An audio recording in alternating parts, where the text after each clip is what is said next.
சராசரியா 27,000 இன்ஃபுளுசர்ஸ் துபாய்க்கு வந்துட்டு போறாங்க, அதுவும் ஃபுல் ஸ்பான்சர்ஷிப்ல. இதுக்காக துபாயில இன்வெஸ்ட் பண்ண வைக்கிறதுக்காகவும் துபாயில டூரிசம் வளர்ந்துருக்குன்னு உலக நாட்டுக்கு போர்ட்ரேட் பண்ணவும்.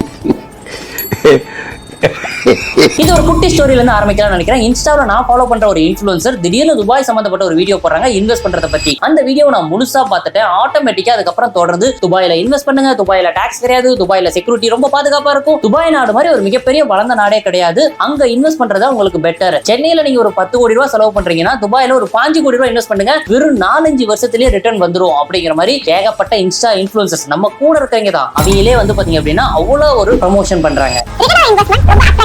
ஆனா எனக்கு இன்னும் நல்லா ஞாபகம் இருக்கு, 90s கட்டத்துல துபாயில என்ன கணத்துல கோடி கணக்கில் இன்வெஸ்ட் பண்ணி ஏமாந்தீங்க நிறைய பேர் இருக்காங்க. சோ அதனால துபாயில இன்வெஸ்ட் பண்றது கொஞ்சம் யோசிங்க. அதே மாதிரி இங்க இருக்கிற இன்ஸ்டா இன்ஃபுளுசர்ஸ்க்கு ஒண்ணு சொல்லிக்க விருப்பப்படுறேன், சொந்த நாட்டுல இன்வெஸ்ட் பண்ணி சொந்த நாட்டை வளர்த்துங்க. தேவையில்லாம துபாய் மாதிரி ஒரு நாட்டை வளர்த்தணும் அவசியம் இல்லை. காசை கொடுத்தா எதை வேணாலும் செய்வீங்க, என்ன பண்றது உங்களே.